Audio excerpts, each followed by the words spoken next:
You're on.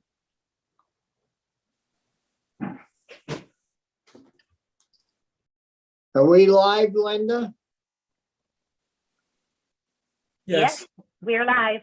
Okey doke. Well, good morning, everybody. It's Wednesday, March 10th, and the first thing we're going to deal with this morning is S61.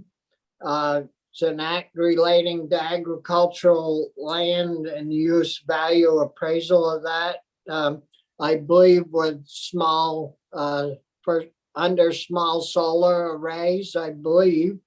And we have Rebecca Samaroff with us, Yep. and we have Michael somebody with us from Forest and Parks. And I guess it's Commissioner Snyder. So welcome both of you to the meeting. And I know I worked with Rebecca off and on this fall, putting this bill together, and this is our first take on the bill.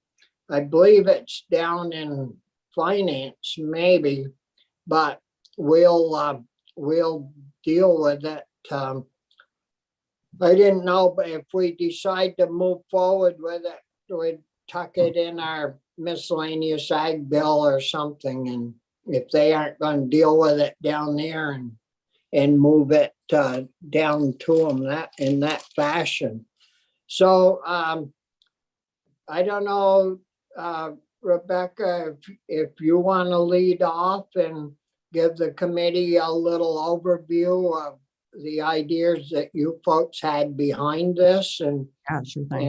and then we can switch to Commissioner Snyder. Yeah, that sounds perfect.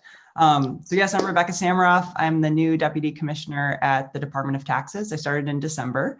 I have a longer history at the tax department as a senior fiscal analyst, but it's very exciting to be back in this role. I'm doing legislative and policy stuff. So just by way of a little introduction, I haven't been in this committee yet, but very excited to be working with you guys. And thanks for letting us present our current use housekeeping proposals in this bill S61. And just to clarify, I think this is the only committee that has this bill right now. So we would, It isn't down in finance. not that I'm aware of, no. So getting it there would be great,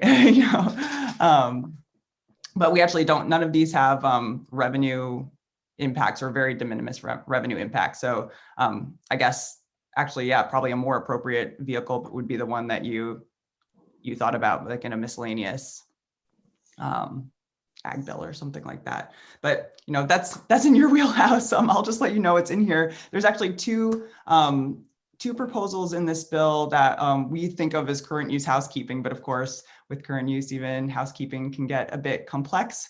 So one of these proposals, as Senator Starr mentioned, is about changing the definitions in the program to allow for the land underlying like a solar panel from 1 to a very small array, less than 1/10 of an acre, to remain in the program. Because as the state of things are now, if a person throws up a solar panel on enrolled land, the tax department has to remove a fraction of an acre from the program. It's a lot of administrative work. It triggers a very tiny land use change tax, which can be dramatically different depending on where the land is, if it's in Charlotte versus somewhere in the middle of the state. And it just doesn't make a lot of practical sense as is. So the version of the proposal to allow the land underlying a very small solar array to remain in current use,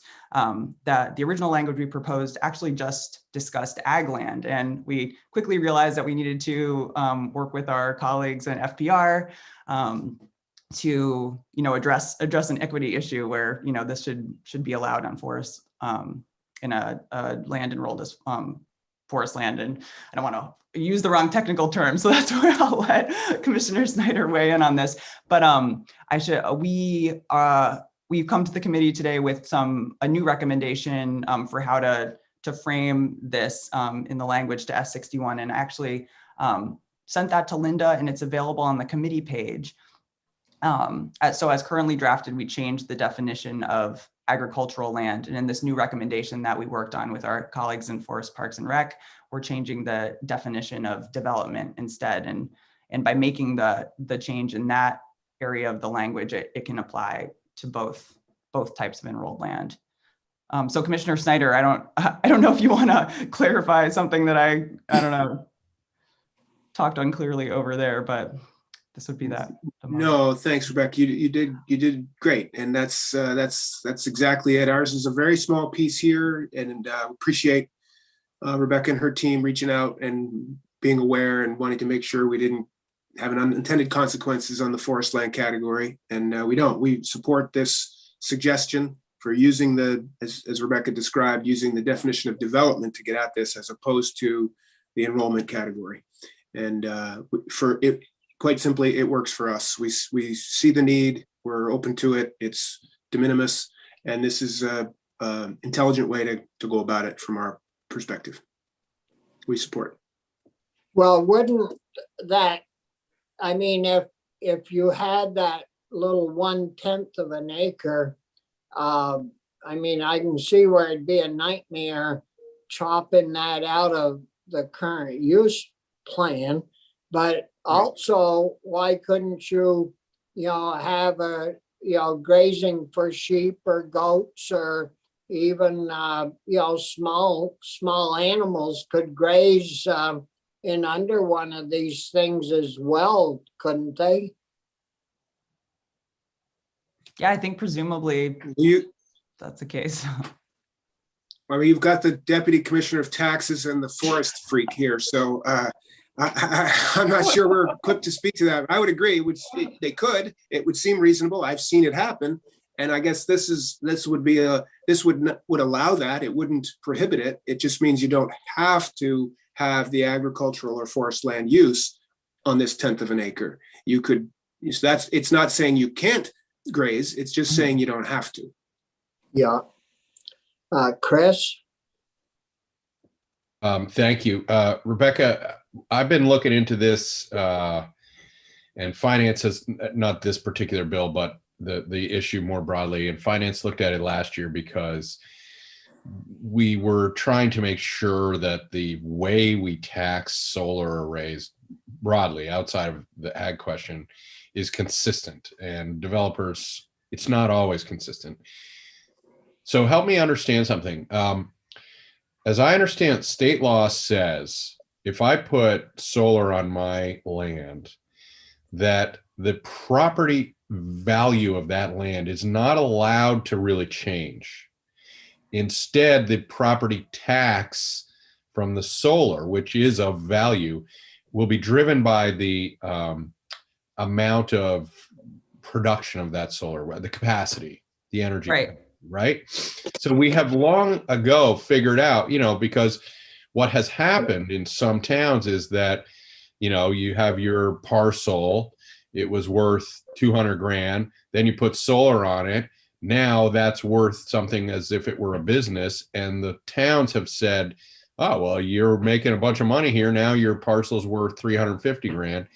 And that wasn't fair because people wouldn't go into it if there was this, not sure how they're going to evaluate it. So I think what we have said in law is your parcel's still worth 200 grand. We're going to tax you on your capacity.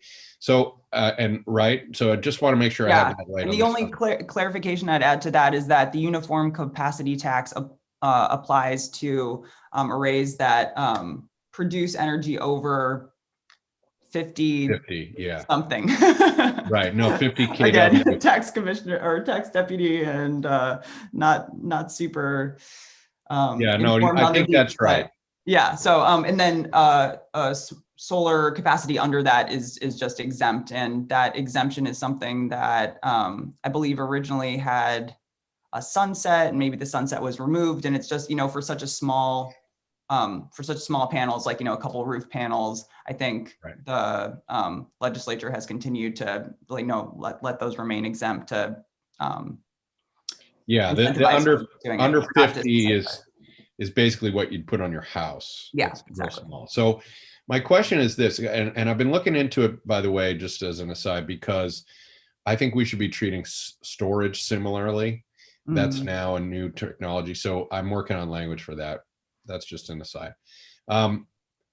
What I guess I don't understand is the principle that the state has applied is to say, we're not going to think about your land as changing. We're just going to, it's almost as if you put the solar up on a balloon. We're just going to deal with that up there, and we're divorcing it from land value. And so my question is, did tax not feel like that principle was enough to leave use value alone? I mean, it strikes me that the principle we've applied is we're divorcing it from your land.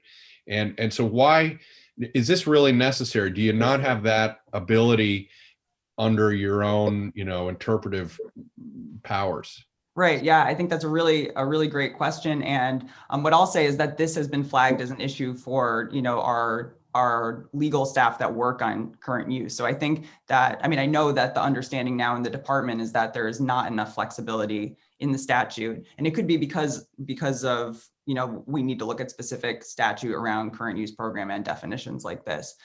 So currently we don't feel like we have the flexibility to just make that call as a, like, oh, this is an administrative pain in the butt, we don't want to do it. And that's why we're thinking of this as a housekeeping provision, because there's really, it does kind of like make sense with the rest of the way, as you've pointed out, that solar is treated and that, we just like to administer the program. It's clarifying language, basically, right? Yeah. I mean, it sets the record straight that, so the lawyers won't be able to chew it up. Well, I'll be honest and say, whenever I see a current use bill with Senator Starr's name attached, I approach it with skepticism. But this one seems to be quite straightforward. I'm helping your reputation, Senator Starr. Well, a question for either of you, Rebecca or Mr. Chair. Any reason you picked a 1/10 of an acre? That's very small. Is that hinged to what we think the capacity is, or as you say, you do see grazing land underneath panels? So why so small? That's another really great question. And honestly, I think we were just trying to make sure that this housekeeping proposal was viewed that way. We don't want to be making, a policy change to like what you're primarily using your current use parcel for. So, this 1/10 of an acre, we talked about it in PVR. There was, someone who had some solar attached to their house that was like a nice, measuring stick. So this is like, you can think about it as like about like 65 by 65 feet, like the amount that would, underlie something that, could like power a house or, it's hard to come up with the right example for this. A mobile home would basically, you'd have a hard time fitting a mobile home on one of these lots. Right. Yeah, we didn't want there to be concern that we were, undermining the program. But there's also, so this would probably, like, the way I can see this coming out is if someone, has a small solar array that they want to use to power their home, but just because of siting, it's not on the house site plot. It has to be sited like in their enrolled land, a little farther off. And so this would allow that to happen without any current use consequences. Yeah. The other questions? No. I would just say this fits in my premise of diversification for our farm families, Mr. Chair. So nice job finding this one. No, well, it found me. I didn't go looking for it. Rebecca found me somehow. I don't know how. Probably Schneider signed her onto me or something. Rebecca, you should find new. The other part. I'm learning so much today. The other part, there's 2 items, right? Yeah.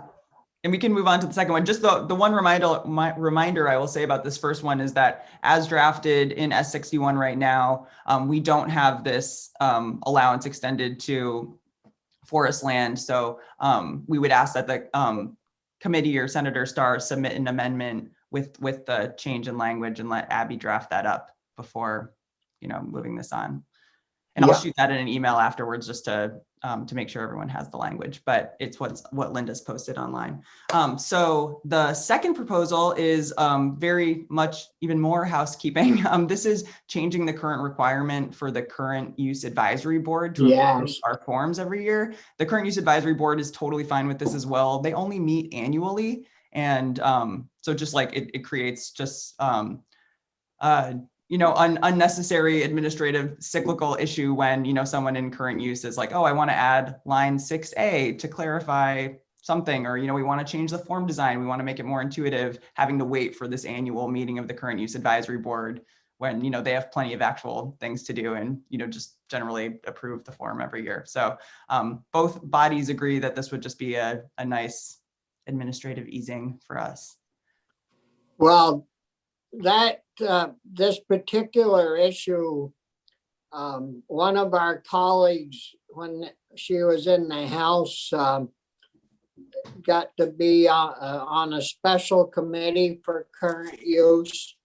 And that was the major issue that came out of that summer study, was all these people were not, they were selling off land, they were changing the use of land, and they were never calling in and telling the tax department. So this annual report, I believe, came along at that point in time.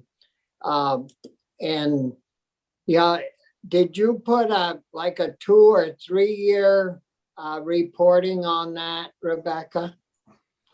And so one thing I'll clarify is that if we do have annual reporting to the current use advisory board, this would not change that. This is only removing the requirement for them to review the tax form itself that people need to submit with changes. So, and I'm sorry, I don't know more about our annual reporting requirements. I could find out about that. I wonder if Senator Starr is thinking of the forest management activity reports or the ag certifications. Well, ag certification, we used to have it so that if you did change, you had to call in and report your changes. But Allison changed that all around when she was in House Ways and Means. And I think we changed it a little bit since then, but it's a nightmare because people, you guys I think tax has to send out a notice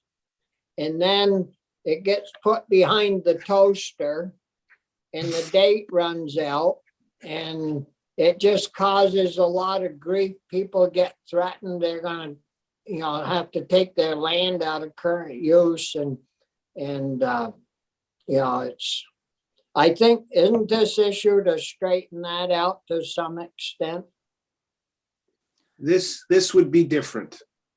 This is, I should let Rebecca speak to it, but those exist. There may be issues there. I won't speak to the ag side. On the forest land side, it's been an issue forever. It used to be an annual conformance report that had to be filed by February 1st. And if you didn't, you did run the risk of being removed from the program administratively, and it's terrible.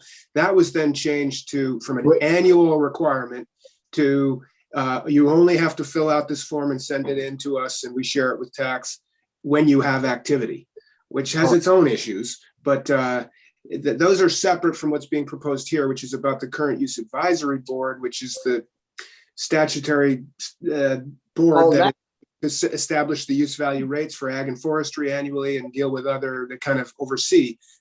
And when the tax department, PVNR, wants to make a change in their forms, they have to wait a year to get this board together. And this is simply clarifying that they could do it without having to wait for that. It's not affecting these other It's not. reporting requirements, correct? How'd I do, Rebecca? Perfect. Thank you so much. Yeah, no, that makes sense as well. So are there questions from the committee in that second change? Brian? Thank you, Mr. Chair. So based on what Michael and Rebecca just said, it sounded like what you were intending to do, Mr. Chair, is already being done, and that this Yeah. second change might not need to happen. Is that what I'm hearing? No, the board, the tax department wants to be able to change the form without waiting a year to come back and, wait a year before they can change the form on the evaluation, the way I believe it is. Right, I see this as a distinct issue that basically only involves our administrative processes at tax. Okay, all right, thank you.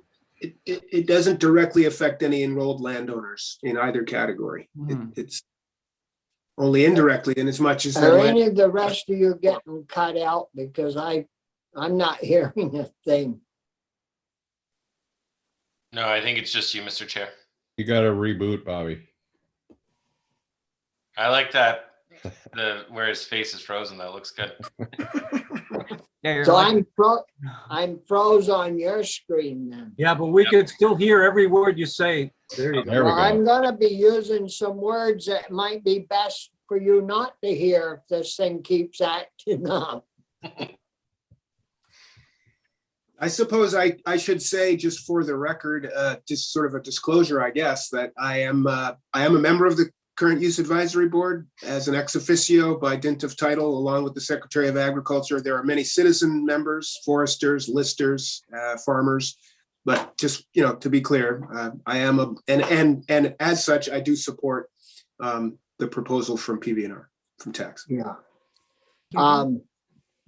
So, Chris, Well, I have sort of a related question, not necessarily about the language, so I don't have to do it now, but while we've got the commissioner here, I'd love to ask him if at some point. yeah, sure, shoot. In terms of forest land enrolled in current use, the whole premise has been use, right? That it's a working landscape, but there's more and more pressure on folks who are interested in just leaving forest land totally untouched. No doubt there's a term for that, but in particular around carbon sequestration, and there's always this debate about what's a healthier, how do you make it healthier? I'm just curious, and that would not qualify you if you just left your parcel alone in a wild state. That would not qualify you for the tax benefit of current use. Has there been a discussion? I mean, is that something we should be looking at when we shift our perspective a little bit from the landscape in terms of for our aesthetic versus for as a partner in the climate crisis? Have you thought about that? I'm not saying we would do it here, but it just reminds me of a question I've been wanting to ask you. Great. I'm glad you did, and happy to develop this further with you, but also happy to speak to it now. And the short answer is yes. I'm thinking about this a lot. And in fact, there's some activity in the other body right now with a, Oh, wow, that's double Bobby. That's impressive. Shall I keep going here? Are we good? Sorry, just a little distracting. Yeah, so, so yes, there's discussions in the House Natural Resources Committee as we speak. I testified yesterday on a draft request that would, trying to still sort out what it's intended to do, but I think it's basically in trying to see, is there a way to have parcels over which there is a forever wild easement? Could they be eligible? And as you say, with such an easement, any easement, it's not picking on a forever wild easement, but any legal constraint on an owner of record's ability to manage or make decisions about the vegetation renders that ineligible. So we're looking at how to get around that, how to fix that, how to reduce the barrier for that kind of enrollment.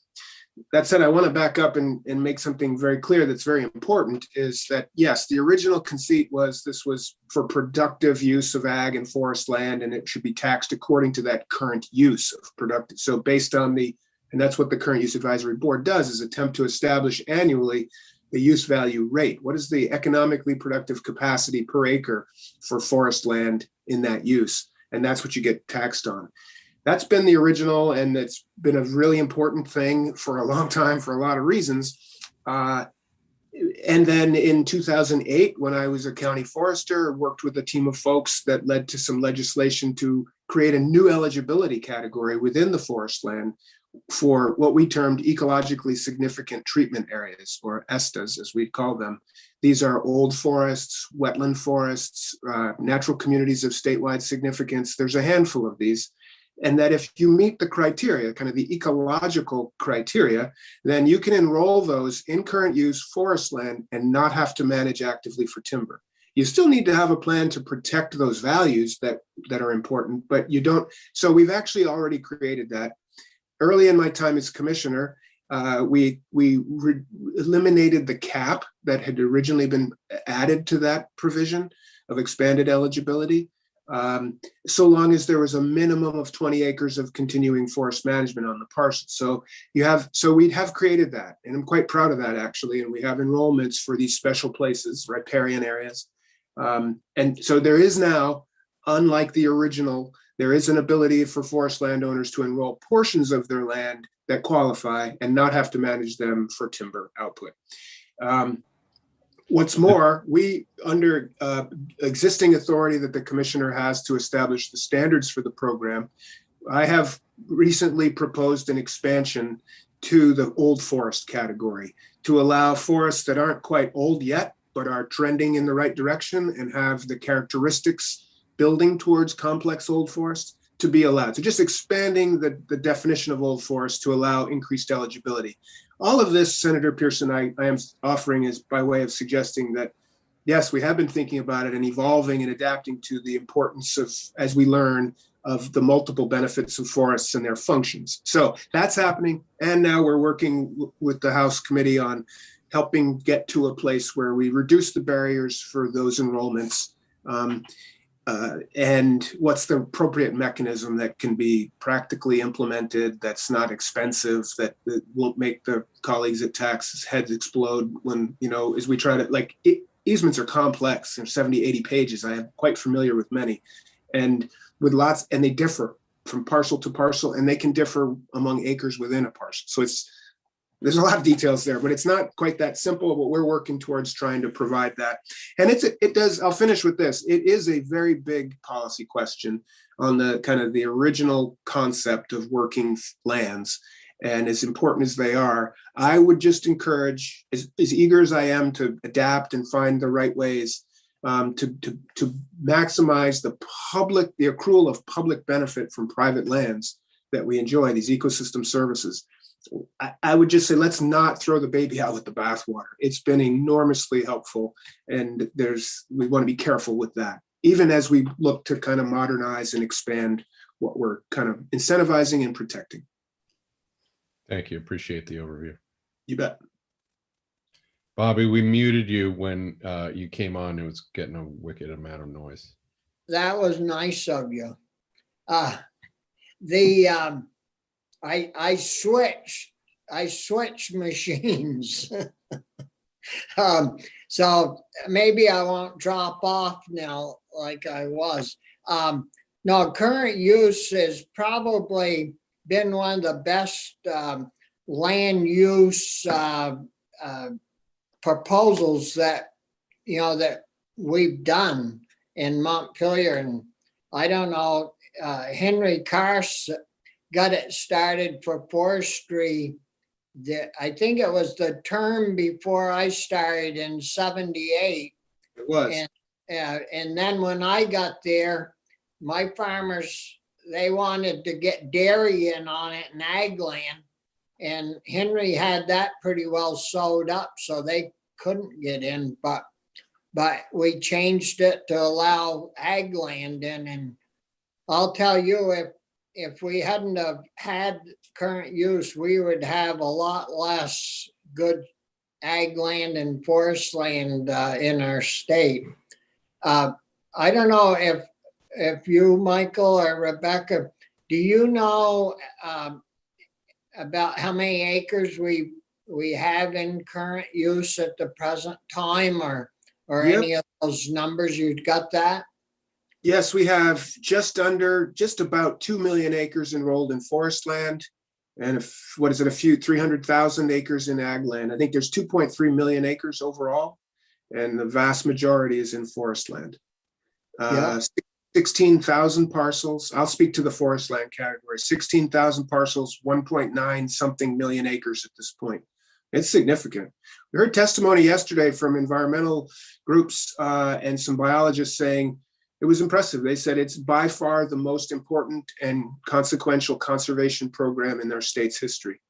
Yeah. And it's a gold standard among other states when you compare what we do and how we do it.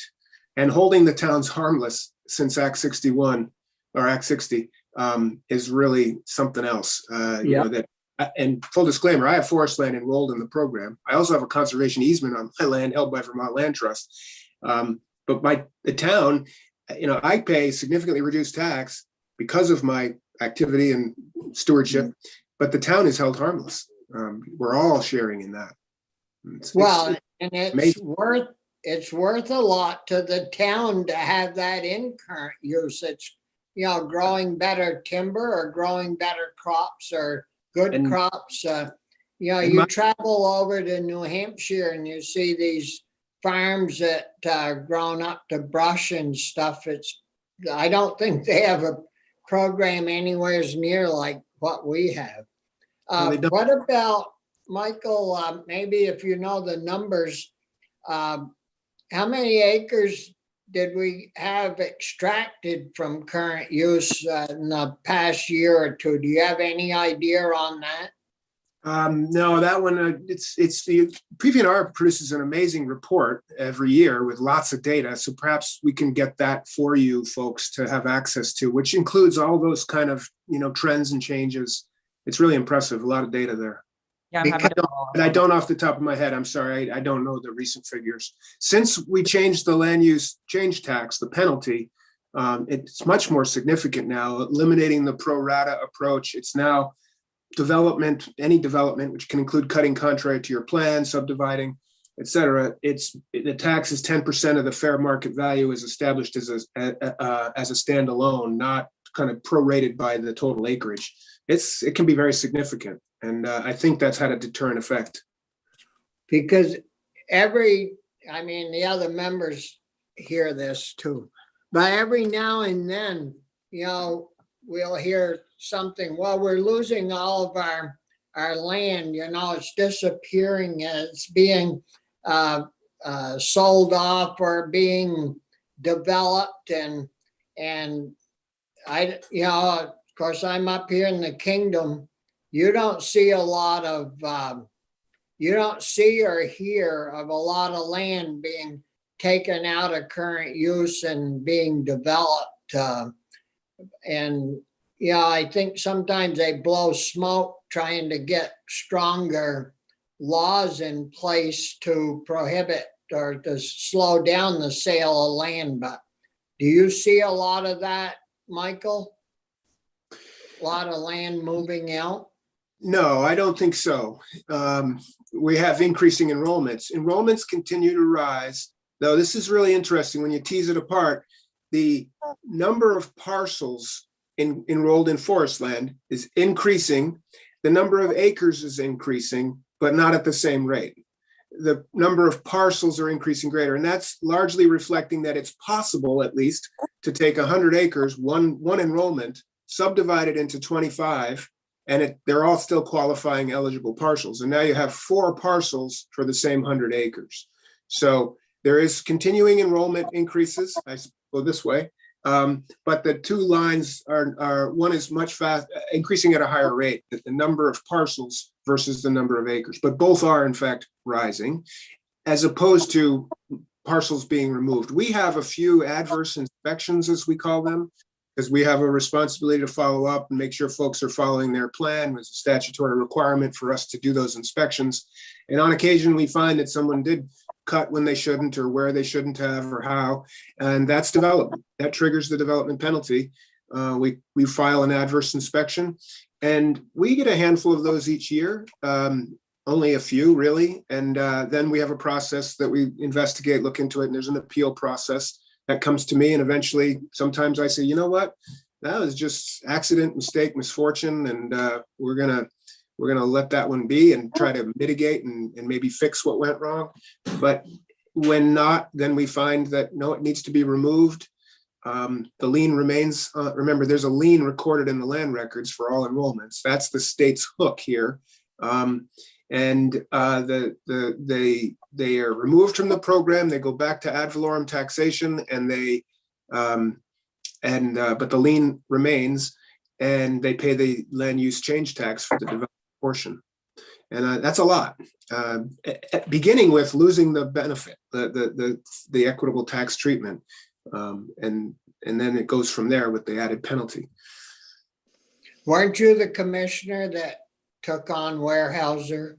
I knew this was coming. Yes, all the way to the Supreme Court. It was Yeah. not Weyerhaeuser at the time. It was Plum Creek Timber, but Yeah, Plum Creek. that's how we forged our relationship, Senator Starr, you and me. I was just a rookie commissioner, and I barely knew where the State House was, and I inherited that. Yeah, you did well on that. They're back in, aren't they? Yes. Yeah.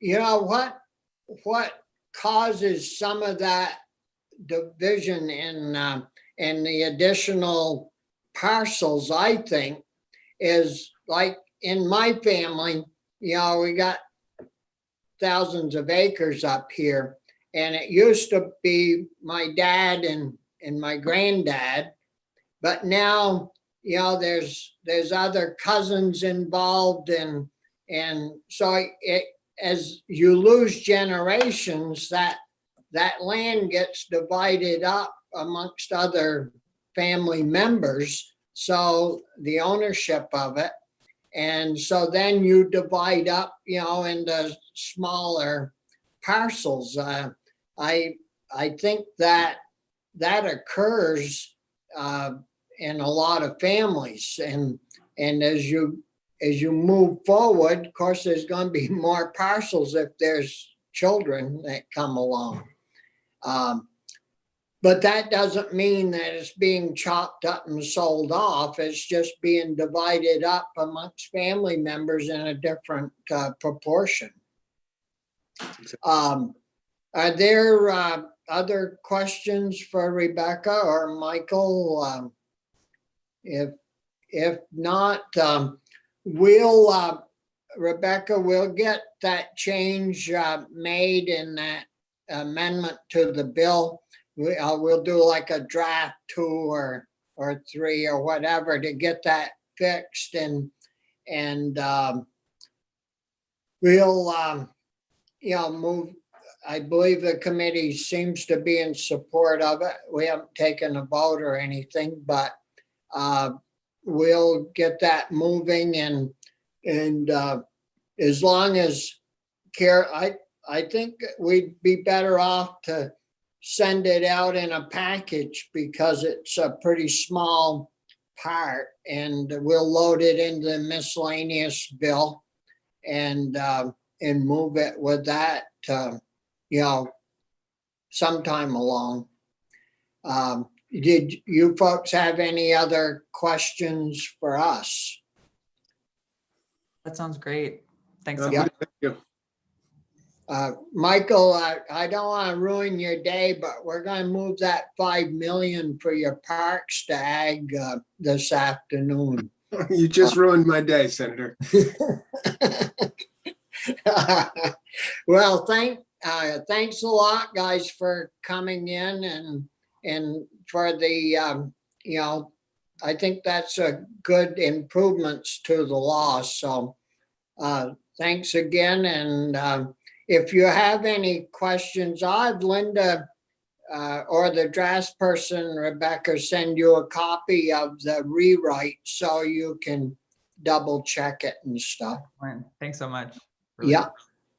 Well, very good. Thanks a lot. Thank you. Good to see you all. Stay well. Yeah.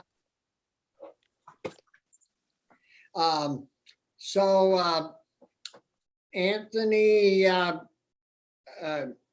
haven't thanked you yet, but I thanked Brian earlier for your work yesterday. I'm really impressed getting the marijuana bill. Looks like Pearson's speechless on it. That's a first.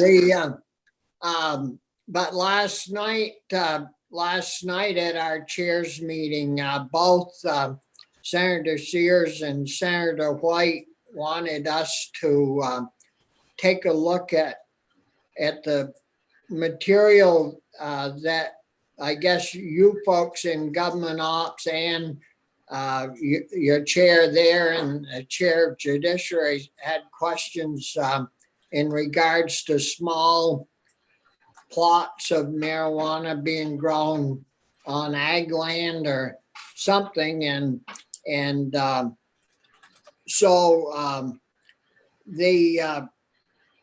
I don't know, but they want the bill out this week if we can figure out what the heck to do. And I don't know squat about that particular bill. I haven't paid much attention to it because I figured it was being done down in the other committees. So you want to explain to the other three of us what you wanted to do or change to that before we get Graham's coming in, I guess. And I don't know if Mark Hughes was coming. Did you have a couple of witnesses, Anthony? Yeah, there's a couple of them that are going to be coming. Mark, there's this fellow from the what are they called? The Growers Association. Is that the name of it? And they brought up a lot of issues in GovOps that GovOps didn't really want to deal with, around the size of growing plots and whatnot. They're concerned that basically we end up with like a commoditized marijuana market, the way big guys take over the market, the way they do with milk and whatnot. So they have some ideas that they want us to take a listen to.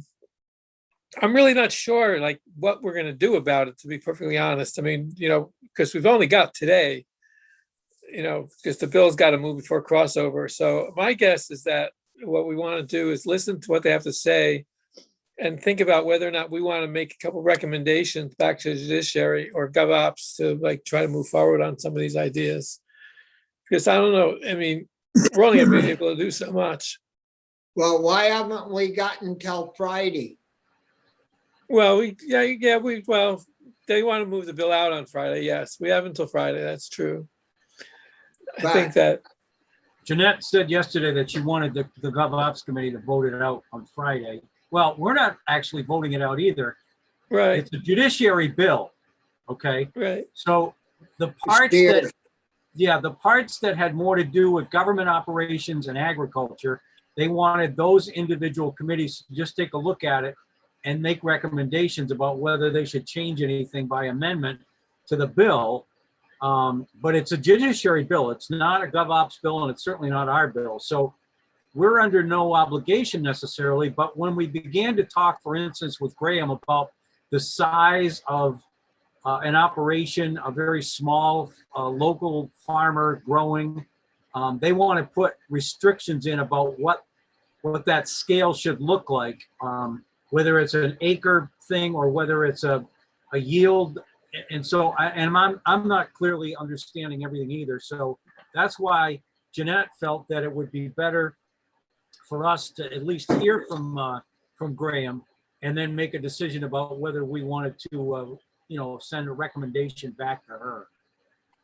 Well, I thought we had some kind of, we already have in place, like you can do so many plants or something. So would it might be better to stay like with the number of plants that a small producer could do?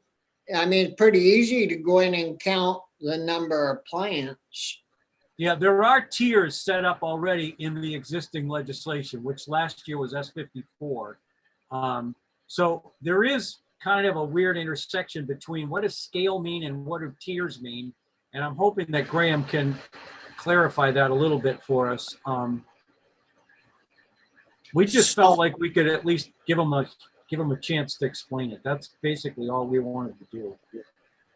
Well, you know, if you're growing this stuff outside, I mean, it's really an agricultural product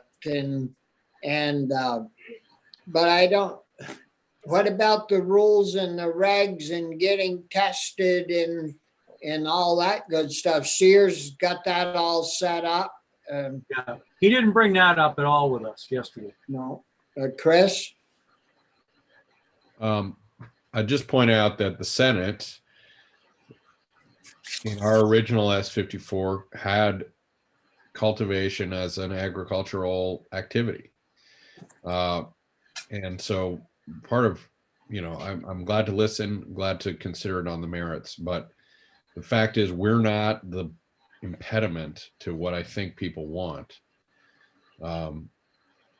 So I hope we won't take too much time because frankly, you know, this is the case where we more or less agree with them and we ran into a buzzsaw in House Ways and Means. And you know, you'll recall, we fought like hell to keep the smallest licensed, if that were happening outside on a farm that's currently enrolled in current use, we kept that in current use.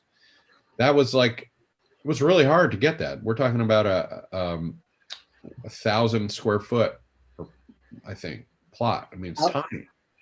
And that was 1,000? So a 20 by 50 or something like that? and you know, and I think if I'm remembering Representative Ansell's concern, she didn't want, you know, new land enrolled, therefore, you know, getting a tax benefit from the rest of us just for marijuana businesses.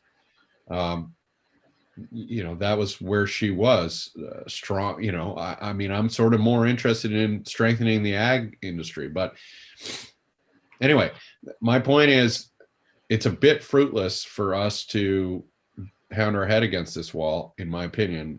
I'm open to hearing it. Maybe there's new facts have surfaced, but we're not the impediment here, and No, there's a strong impediment on the House side. So you think regardless of what we do, Ansel just kill it? Well, that's what she did last year. Well, why put it in a bill that has to go to her room? Well, you know, if we're talking about current use, which I think is part of the discussion, it impacts taxes, right? I'm not sure it does have anything to do with what Graham wants to talk about, Chris. Well, he Anthony, wants did to- you get that idea? No, I mean, it never came up yesterday or the last couple of days. It hasn't come We up weren't that talking way. about current use. Well, they've been talking about considering it agriculture. Right. But all agricultural land is not in current use. And I You realize, but you might put one side of the road in current use and not the other side of the road or if, anyway, if I just wanted people to understand the history of you know, to a large degree, the Senate has expressed our support for what I believe folks are after. And so, you know, that's just the hard reality of the history.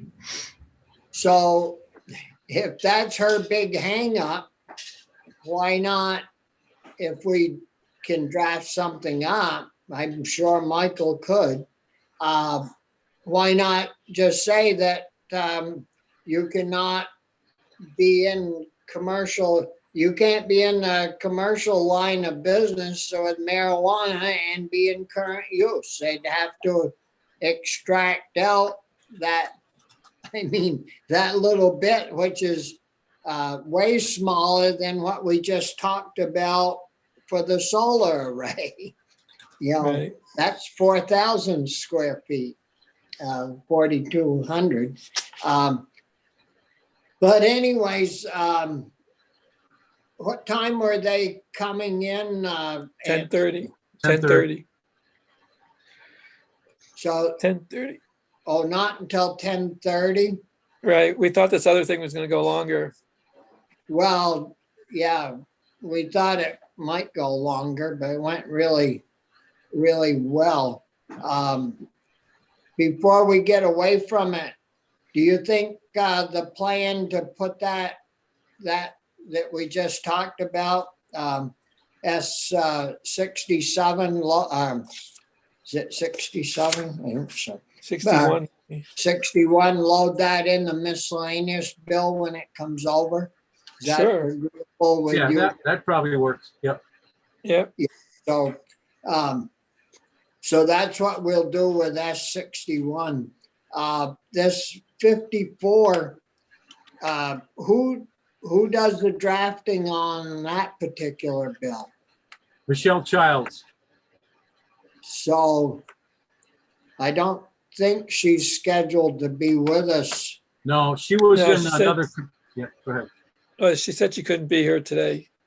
Yeah, And she also said that she didn't feel necessarily like this kind of stuff was her thing, and that she suggested that if we were gonna do any drafting, that Michael should do it. oh, well, Michael certainly could do it. Linda, do you know if Michael's around this morning or is he tied up? I'm not sure. I'll check and let you know. See if, if he could comment, to listen to what the heck we're gonna hear at 10:30 if you could. And I think part of it, going back to what Christopher said, I mean, I think part of what we're doing here this morning is we're giving them an opportunity to talk to us as from an agricultural perspective, where they feel very frustrated that this has been good, this conversation has been going on for a while. And they feel like they have not been able to be heard or have a conversation with people like us who deal with agricultural issues. So I think they just feel a need to be heard as well. I mean, I don't know if they're expecting miracles or anything, but I think they're really grateful that we're willing to listen to them. I mean, they've been going back and forth on email, just saying how thankful they are that they have an opportunity to come talk to us, because they just feel like they have an agricultural interest and they've been ignored. I don't know whether ignored is the right word, but they haven't had the opportunity to share their thoughts with people who they feel aligned with. Yeah, but that's like going to the apple orchard to see the apple trees and not being allowed to pick any apples. Right. Yeah, I'd like to, if we're gonna fool with this, we're gonna try to get an apple off the tree or two at least, And we could recommend things back to the Judiciary Committee. They could say no to them as well. But I think if we feel that it should be considered agriculture, for example, I think we should say that, and say what we really think it should be. And then it doesn't mean Judiciary is going to accept it or that the Senate will accept it. But I still think we should express our feeling about what we think we should be doing. Yeah.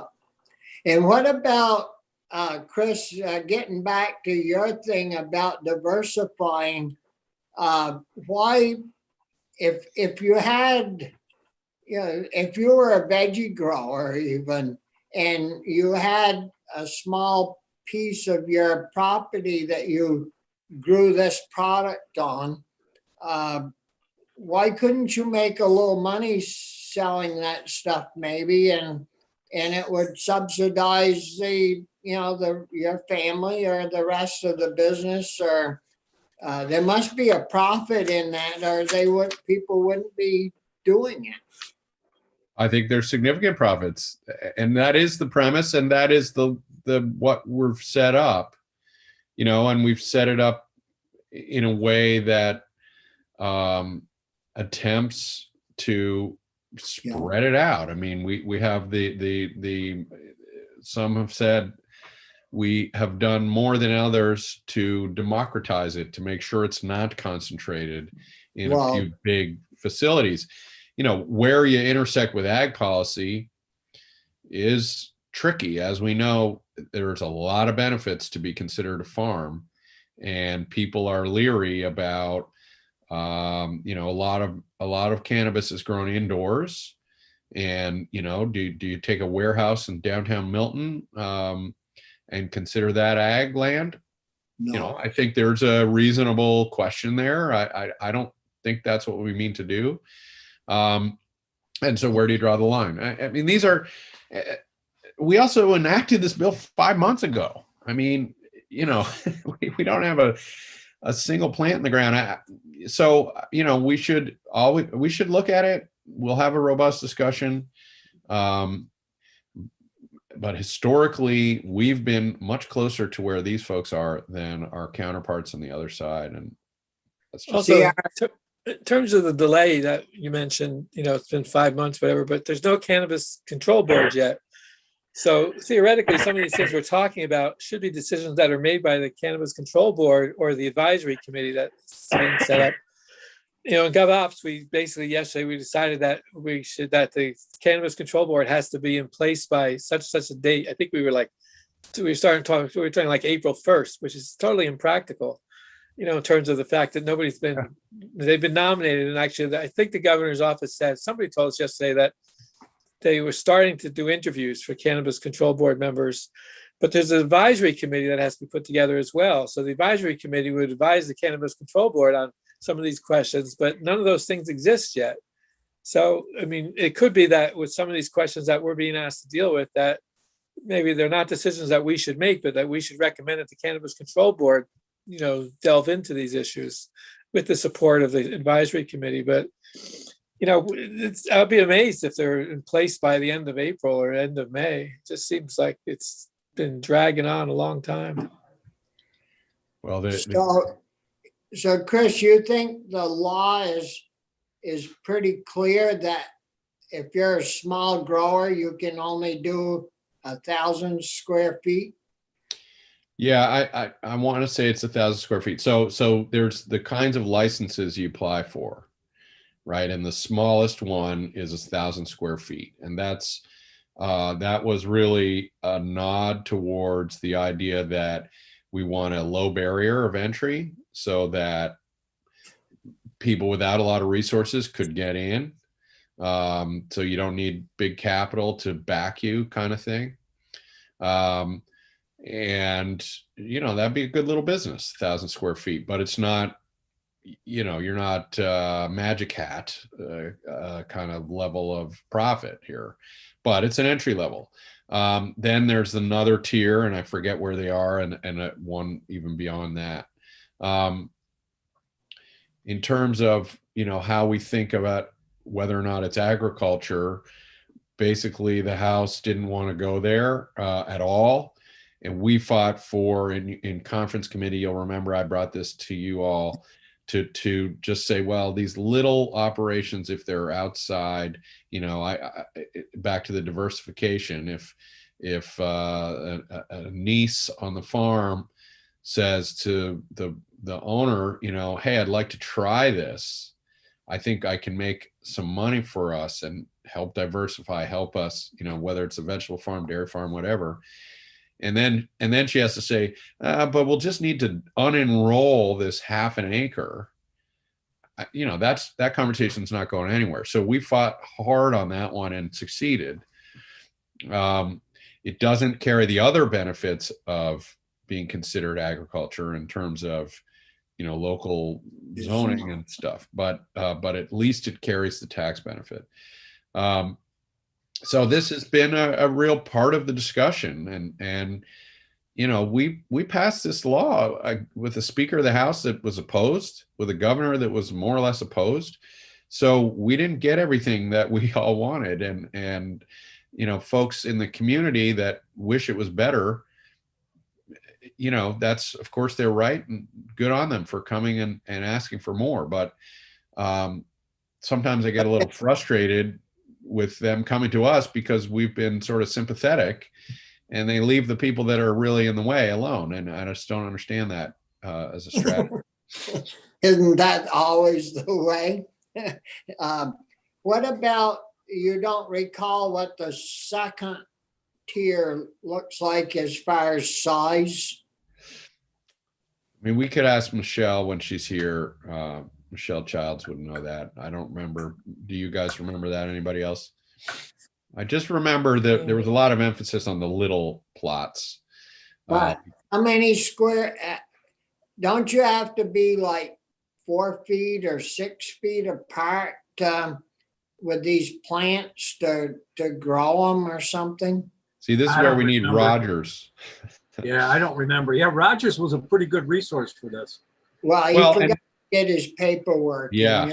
I mean, But you know, actually, I'm teasing about Rogers, but it's a No. good, it's a helpful reminder because presumably farmers who have gone to growing hemp plants, some of them may want to convert and be in the different hemp plants, right? In the cannabis THC plants. So, but they will face a lot of hurdles. That will not be an easy.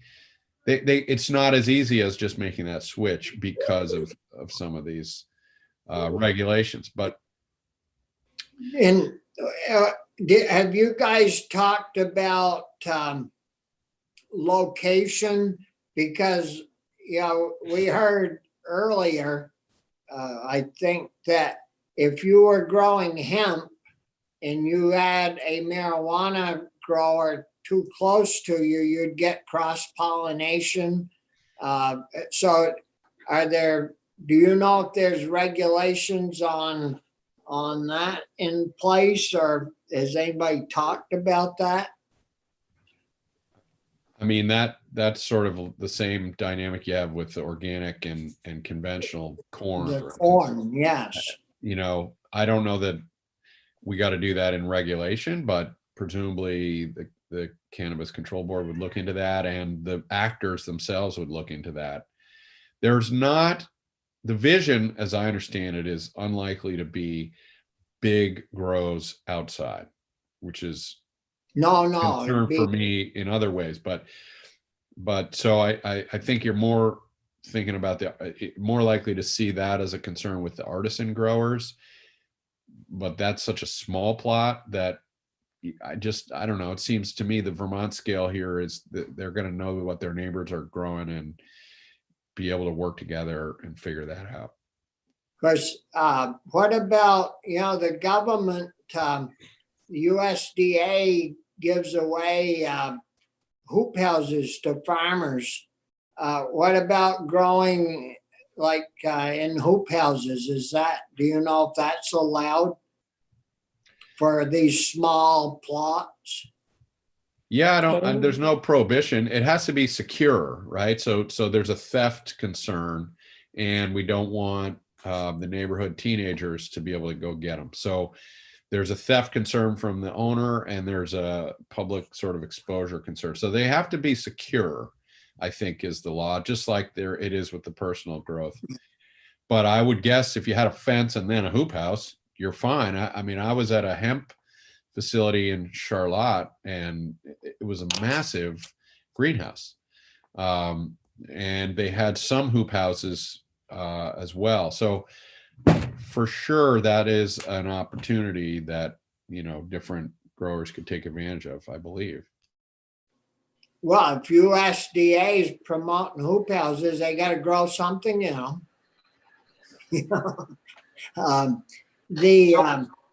I just wanted to say, Mr. Chair, that neither Senator Polino and I wanted to blindside this committee, but No. it was impressed on us that we really only had today or tomorrow to get folks in to talk about this, because again, Jeanette wanted to, and she's in Judiciary too. Judiciary wants to vote the bill out, I think, by Friday. So Yeah. I think we did it really in the spirit of just being polite and wanting to at least give the folks an opportunity to talk to our committee with no promises made about what we would or wouldn't do. I want to make that clear. So I feel badly that we didn't have time to ask everybody first whether this could happen, because it happened late yesterday afternoon. And when I looked at the agenda, this next period of time looked to be about the only time we could squeeze them in. So with that in mind, No. No, that's fine. I mean, I just joshing with you guys about thanking you.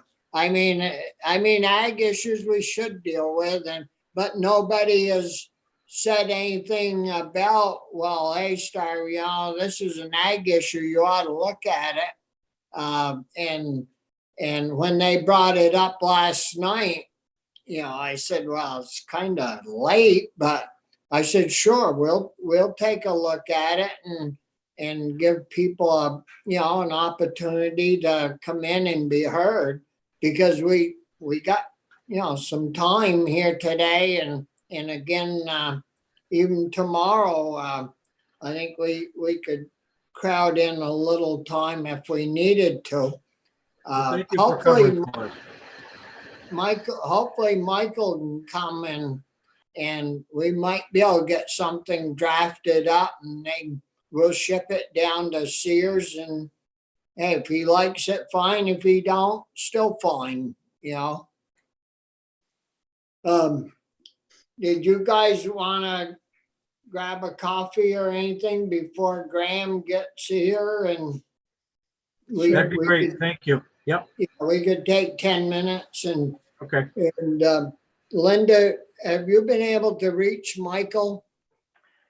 I haven't heard back from him yet. Yeah.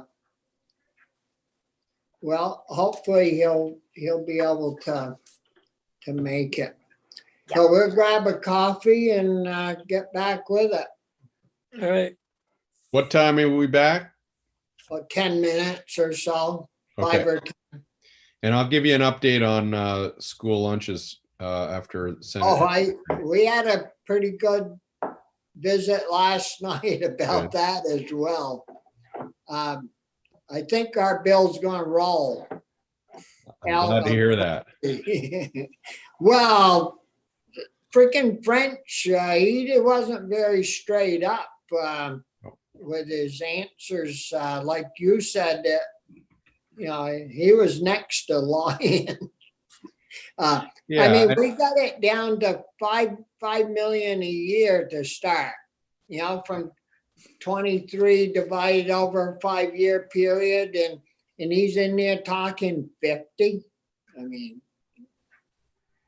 they just don't want to do it. they don't want to do it. Right. They keep saying they want to do it. They won't tell us what would make it easier to do. No. You know, Sure. We'll, yes. We'll, no, Brian said it was going to take a little work, but he thought he was still okay with his numbers. yeah, good. Good to hear. And, Nice work. But he said it was rough in there yesterday. And what about down in the other room? Chickens. What do you Yeah. think, Anth? They really make you feel unwelcome down there. No. It's I as mean, if I've it's as if always it's as if felt they act as if our plan is to Bobby, create some pollution. Bobby, did you want to